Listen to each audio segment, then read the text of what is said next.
bem-vindos e bem-vindas a mais uma edição do EC Cybercast, o nosso podcast voltado para a segurança da informação e privacidade. Estamos em outubro, mês que a gente comemora aqui a segurança da informação, e a ideia é que a gente traga conteúdo que possamos utilizar tanto na nossa vida pessoal quanto aqui na empresa. Teremos como apresentadores mais uma vez Renato Sobral, que é o nosso responsável por segurança da informação na OEC, e Dailson Martins, que é o nosso coordenador de segurança da informação. Teremos 3 convidados muito especiais que vão trazer bastante conteúdo interessante para a gente tornar a nossa vida muito mais segura e consciente no tema de segurança da informação e privacidade. Espero que aproveitem todos os episódios. E vamos lá para mais um OEC Cybercast. Neste episódio do OEC Cybercast, vamos tirar a dúvida se nesse mundo de inteligência artificial estão sendo observados, os nossos dados estão seguros. Para falar sobre isso, teremos a presença aqui de Cristiane Dias, que é uma executiva com mais de 28 anos de experiência em segurança da informação e apoiadora do movimento das mulheres na tecnologia e na segurança da informação. E Rui Mela, que é gerente de TI, infraestrutura e segurança na Ascent. Mais um episódio do EC Cybercast aqui com a Cris e com o Rui. Nós vamos falar de inteligência artificial com privacidade. A gente acaba tendo que... Sempre entra a questão da privacidade, né? Mas aí já começa com uma pergunta boa já do tema desse episódio do podcast. Estamos sendo observados? Você ainda tem dúvida? Será? Eu tenho certeza. Olha, como eu mencionei, né, os dados estão disponíveis. Né? Acho que quando a gente fala ainda de uso de mídias sociais, do próprio sistema de segurança, acho que a IA é só mais uma camada disso que já existe, né? Já existe. Ela só está processando o que já existe. Ela só vai ter a capacidade de processar e correlacionar as coisas de forma mais... E, obviamente, identificar padrões, outras coisas que seriam mais difíceis de você fazer isso. Mas, como tudo, né? Tem um lado bom e o lado ruim. Quando você utiliza isso para um fim que é legítimo, perfeito. Então, nós temos toda uma questão de segurança física. Então, isso para nós acaba sendo um diferencial. Eu consigo olhar se um integrante está com um crachá, se ele está com EPI, se ele está numa zona de risco. Então, isso traz um certo benefício. Mas, já com o sistema de CFTV, antes mesmo da IA, a gente já estava sendo, de certa forma, observada. Né? Eu acho que sim, né? Afinal das contas. A gente comentou um pouquinho aqui fora do ar antes, né? A questão do Uber, a questão do Waze, né?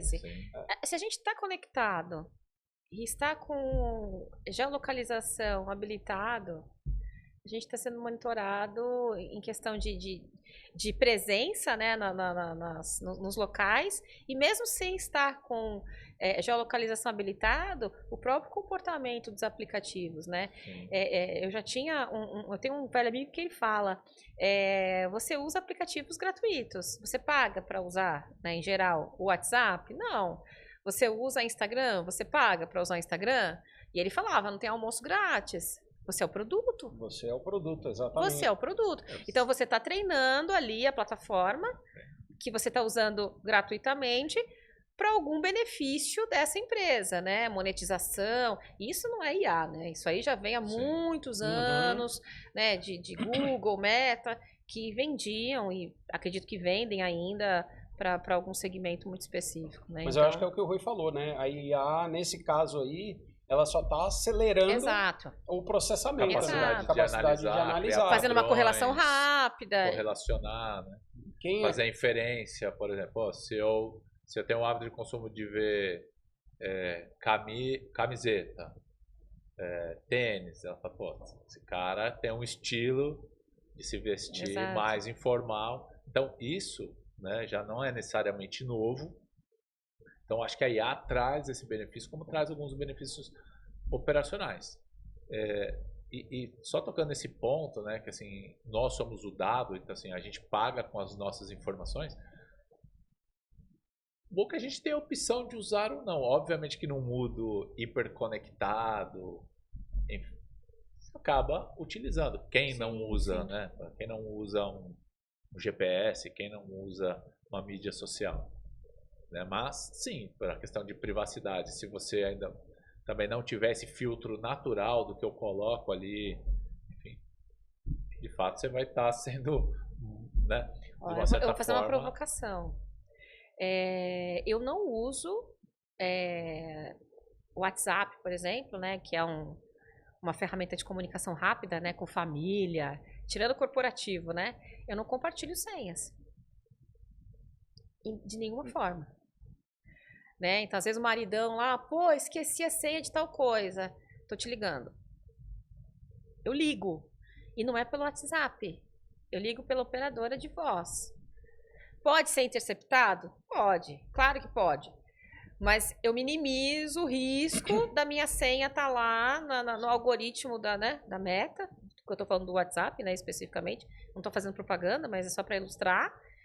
Então, assim, não vai ter essa senha lá em texto plano na plataforma dele. Eu dificulto. Mas e aí você vê que entra num contraditório muito grande, né? Porque qual que é o lema do WhatsApp? O slogan dele? Não é privacidade? E ele ainda vende criptografia ponta a ponta, ele coloca lá, né? Criptografia ponta a ponta. Mas é uma criptografia proprietária, que ele pode, de forma arbitrária, quebrar a qualquer momento.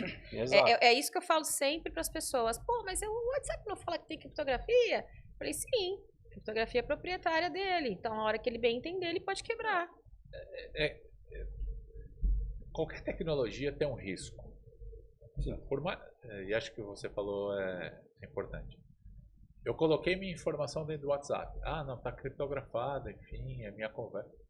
Só que assim, isso está em algum lugar. Isso pode ser alvo de um vazamento. Enfim, então, certamente. Se é alguma coisa que você não quer que vaze de nenhum jeito... Não coloca. Não coloca. Avaliação de risco, né? A gente, sim, exatamente, esse é o ponto. As pessoas que não trabalham com risco, elas fazem avaliação de risco diariamente na sua vida. Exato. Você sair na rua para fazer uma caminhada e não levar o celular, não é avaliação de risco? Sim. Você atravessar a rua e olhar para os dois lados, não é avaliação de risco? Tem que levar isso também para o lado da privacidade, e a gente está falando aqui de privacidade com inteligência artificial, que é um mecanismo, né, para processar mais rápido. Tem que ser feita avaliação de risco em tudo. Alguém lê termo de privacidade? Política de privacidade de aplicativo? Ele é tão extenso que na metade você já não quer ler mais. Já não quer ler mais, exatamente. Só que, e aí também tem aquele peso, né? Às vezes a pessoa pode até ser um pouco mais aculturada de ler todos os termos de serviço. Mas, ainda assim, ela precisa utilizar aquele aplicativo. Se ela não aceitar, ela não usa. Então, fica aí avaliar. Esse é o ponto, que aí você começa. Tá tão eu conectado que não aceitar, para muitos, não é uma opção. Mas não é aceitável não aceitar. Que você acaba tendo dificuldades para conversar com as pessoas do seu meio. Mas, por exemplo, eu adoto uma postura. Às vezes eu falo, olha, tem esse aplicativo. Eu olho, falo, mais um aplicativo. Que daqui a pouco... Meu filho joga online, né? E aí eu deixo de lado, eu não entro. E as pessoas sempre falam, né, no grupo das mães lá, né? Como que você supervisiona o seu filho? Eu não posso proibir o meu filho de jogar online. Porque senão ele vai estar fora da realidade dos amigos e vai sofrer por consequência algum tipo de preconceito. Ou vai se sentir deslocado porque não está inteirado sobre aquilo. Então eu deixo ele ter o jogo, faço todo o hardening nele e eu tô na tripulação dele. Eu faço parte da tripulação dele no jogo. Você então, tem que entrar no mundo dele também, eu jogo com ele. Eu sou um avatar lá, que ninguém sabe que sou eu, ele sabe porque eu falei, mas os amigos dele nem sabem que sou eu, e a gente tá ali na tripulação jogando. E aí eu observo, inclusive, jogadores que não são da tripulação dele, né, que são os amigos que ele sabe, e eu já fico, esse cara aqui tá com cara de ser mal intencionado, porque existem pedófilos, um monte de coisa, né? Então, não vamos sair do objetivo daí, Mas eu acho que a gente não pode simplesmente deixar de usar o serviço. Então, por mais que eu fale de segurança, né, eu venda essa questão de ter hábitos seguros, mas eu preciso me render ao modelo de utilizar. Porque senão eu não consigo me comunicar com a minha mãe, com os meus filhos, com o meu marido. Por quê? Porque eu fiquei paranoica de não querer aceitar as letrinhas miúdas. Então, eu acabo me rendendo ao modelo, mas eu crio alguns mecanismos internos para que eu não propague nenhuma informação que possa me deixar em risco. É exatamente isso, e você não acabar entrando numa onda de paranoia, né? E você acabar avaliando de novo o risco de cada coisa que você vai fazer ali, pode colocar ou não pode colocar. Aí, pegando um pouquinho do lado de legislação, porque a gente está falando de política de privacidade e tudo mais, como é que está a parte regulatória no Brasil ou em outros países? Como é que vocês estão vendo isso? Vocês estão acompanhando de perto? Tá realmente aparecendo regulamentos, né, para poder balizar aí o uso ético da IA? Tem alguma coisa relevante? Eu acredito que sim, a gente está avançando, né? O Brasil avançou com o Marco Civil da Internet, avançou com a LGPD, temos outras legislações de cyber que estão, né? O e-cyber, R-cyber. A frente parlamentar, que foi instituída parlamentar, ali. né? Agora para telecomunicações, que é o R-cyber, e-cyber, enfim. Eu acho que o Brasil está avançando, logo eu acredito que a gente tenha também uma regulamentação para IA. Então, assim, eu acho que a gente está avançando nisso, né? Se você considerar a LGPD é algo relativamente novo, né? Então, assim, é um desafio ainda para muitas empresas, é um desafio até para a população entender qual o direito dela sobre a informação dela. Mas eu acho que a gente está avançando. Essa é a minha opinião, que a gente está avançando. Com o passar do tempo, a gente vai, né, melhorar isso, né? O que a gente não pode ter é algo que limite o crescimento, né? E aí sim é algo que, quando a regulamentação vem para barrar a inovação, né? Mas eu acho que ela é importante nesse contexto, né? Principalmente quando você está falando de informações pessoais, informações médicas, né? Essas coisas são mais sensíveis para as pessoas, né? Eu concordo, e eu acho que a gente tem muitos avanços, né? Muitas iniciativas num curto espaço de tempo, o que já mostra esses movimentos muito positivos. Mas eu ainda acho que, assim, a tecnologia ela avança mais rápido do que a regulação. Sim. E assim, eu sinto que a gente deveria ter ali um pouco mais de energia para aprovar algumas coisas quando a gente fala de Brasil como uma união, um Estado aliado, enfim, eu ainda acho que isso ainda tem bastante coisa para ser aprimorada. Legal. Nessa linha de regulação, de privacidade e tudo mais, o que vocês veem de movimento de uso, a tendência de uso mais ético e transparente da IA? Tem muita gente falando disso, ou você acha que está falando pouco ainda disso? Em termos de divulgação mesmo, de aculturamento de uso ético de inteligência artificial.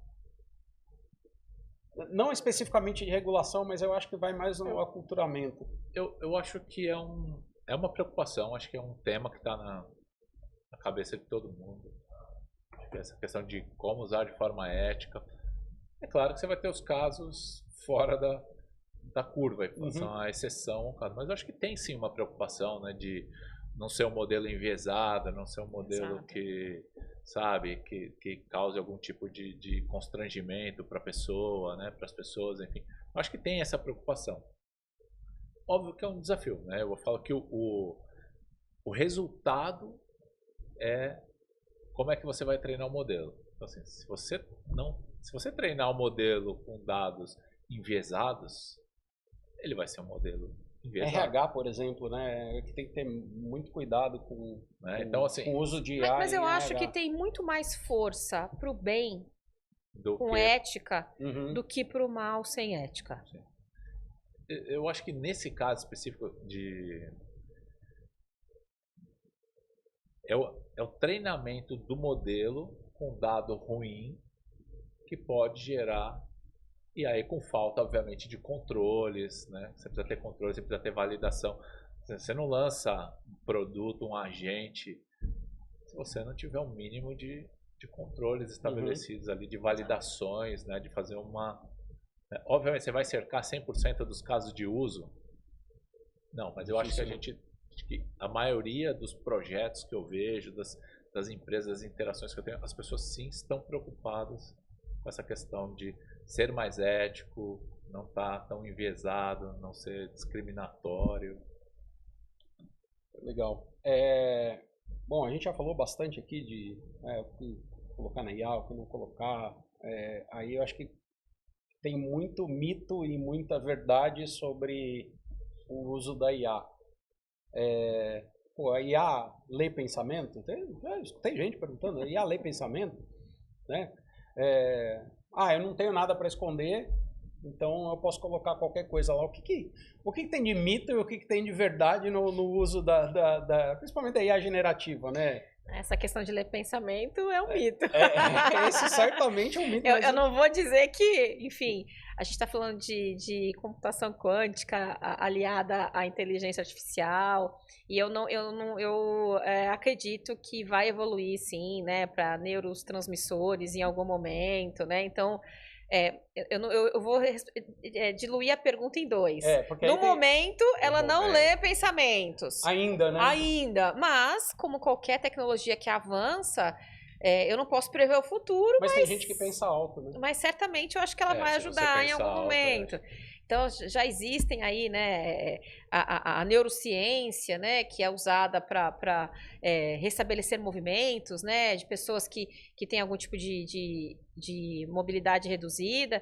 Certamente isso vai ser incorporado tem o professor Miguel Nicoleles na IA, e aí com todos os neurotransmissores devidamente acoplados, talvez a resposta seja sim, né, em algum momento, mas não, ainda é um mito de você olhar, ficar na frente de um prompt e achar que ele vai adivinhar o que você pensa. Não. Mas o celular está escutando. E ainda bem que não. Sim, tem essa também, né? Oficialmente não. Alexa na sua casa, né? Tá ouvindo tudo que acontece no ambiente. Então, assim, pensamento não, mas falas já. Fala, sim. Exato. E o que a pessoa tem que se preocupar hoje, né? Não habilitar... celular, Alexa, Alexa é útil pra caramba, mas e aí? Então, não tem, né? Tá escutando, né? Exato. Apesar de ter configurações de privacidade, né? Não sei se você já teve a curiosidade, né? Você consegue desabilitar todo o salvamento, né? Dos áudios que ela capta, né? Mas assim, entre estar desabilitado e não estar funcionando, tem uma... Não, e detalhe, ele vem por default de fábrica habilitado. Sim. Então, se você é um usuário mais preocupado, você vai se preocupar em entrar na configuração e desabilitar. Mas se for um usuário, né, que não tem tanta familiaridade com tecnologia, ele só vai plugar e vai fazer funcionar.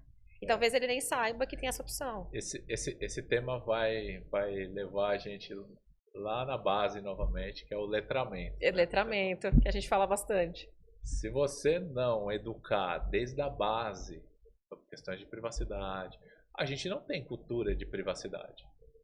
Exato. Se você for analisar, você pegar o comportamento de um cidadão americano e nós com relação ao CPF versus o Social ID deles, a gente não tem essa cultura. Verdade. Porque eu entrego o meu CPF na farmácia, entrego no posto de gasolina. Ele é o Você quer um exemplo? registro-chave para Você vai ganhar 10% de desconto se fizer seu cadastro. A pessoa nem pensa. Recentemente, não teve o cadastro da Iris? Sim. Que saiu pagando aí para várias pessoas, e as pessoas sem crivo nenhum cadastraram a Iris para poder ganhar um valor. Putz, aí é ética zero, né? Mas assim, é falta de ética de quem pediu. De quem pediu. E é falta de letramento de quem forneceu. Quem forneceu, exatamente. Então, você percebe? Porque assim, não é porque você está me pedindo a minha senha do banco que eu vou te dar. Então a empresa agiu de uma forma não ética, mas eu concordei e assinei um termo de que eu poderia fornecer. Então, na realidade, é um misto de Até que momento eu posso pedir e até que momento eu vou te fornecer. E aí eu acho que existe o lado da maldade, da falta de ética, né? Eu tenho o Versus adjetivo de inocência maldade. das pessoas. Não, e também pela situação, pela característica da situação social do país. Porque hoje, com tudo caro, qualquer desconto que você der de 10%, de 15%, pedindo um dado em troca, a pessoa vai entregar. Então aí isso acaba virando... Quem de nós não vai numa farmácia e consegue 40% de desconto porque fez um cadastro? Fez um cadastro, desconto do laboratório. Aí você vai comprar um antibiótico lá eu sou de cyber e tecnologia, mas você não entrega, eu me rendo. Não, tem jeito, pelos 40%, eu vou. Você vai comprar um antibiótico Faz o cadastro. pro seu filho que custa R$300. Exato. Ah, mas se você fizer o cadastro, o desconto do laboratório te dá 60% de desconto. Você não vai... Vou. Ninguém joga dinheiro fora. Exatamente. Ninguém rasga dinheiro também. Exatamente. Né? E não é porque a gente é da área que a gente também não entra nessa. Sim. É aquela questão de se adaptar ao modelo. A gente também se adapta. E aí, de novo, a gente vai bater na tecla do letramento. O que a gente pode dar de dica, né, para as pessoas? A relação privacidade com o risco cibernético envolvendo IA. Vamos misturar, vamos colocar tudo num bolo só. Olha, você fazer uma análise de risco, se é que, né, cabe isso em todo momento, mas assim, que informação para qual serviço? Eu conheço esse serviço, né? Obviamente que a gente tem uma legislação que regula esse caso, então assim, a gente não está tão órfão assim, mas a gente sabe que sempre quando chega num momento de um vazamento, seu dado está exposto, uma vez que ele foi para Deep Web, para Dark Web, não volta mais, ele vai estar lá para sempre e você vai ser sempre sofrer vítima, né, de tentativa de golpe. Isso é fato. Então, assim, olhar para a situação, compensa, conheço o serviço, me interessa de fato, ou estou aqui para algo que não vou dar continuidade, é só para um... mesmo quando você vai lá num parque, preenche aqui para você ganhar um cupom, vai ficar seu dado... Eu não tenho continuidade para aquele serviço. Né? Não é uma instituição, por exemplo, eu tenho que também partir do princípio que eu tenho que confiar minimamente numa instituição, porque senão você não vai colocar dado em mais lugar nenhum. Exatamente. Então eu vou na farmácia, mas eu tenho ali uma rotina de compra, eu compro medicamento do meu filho, tá? Então, ok, eu vou colocar aqui, eu sei que existe um risco, mas tudo é questão do apetite, né? Então, assim, é como a gente faz nas organizações. Sim. Então, assim, os riscos existem. A partir do momento que você sai de casa, você está suscetível a eles. Qual é o seu apetite ao risco? Né? Então, usando a tua analogia, né, de atravessar a rua, tem que olhar para os lados.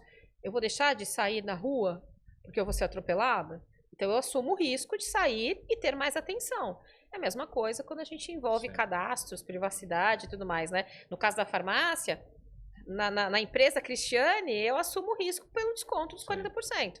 Agora, mas eu vou te dar um cadastro aqui, você fornece os seus dados, eu vou te dar uma caneta e um bloquinho. Não, eu quero. Aí já é diferente. E aí, né? Assim, mas a percepção de cada um é diferente, né? Porque o apetite ao risco de cada um é diferente. E a percepção de valor, né? Exato. E tem coisa que é inevitável. Por exemplo, você vai fazer uma visita aqui pra gente no escritório.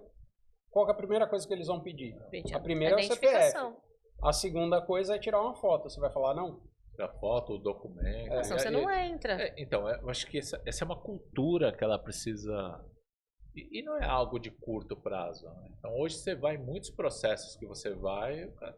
Olha, você pode mandar a sua habilitação, Para que você quer a minha habilitação? Não basta o documento, não basta só uma imagem do número.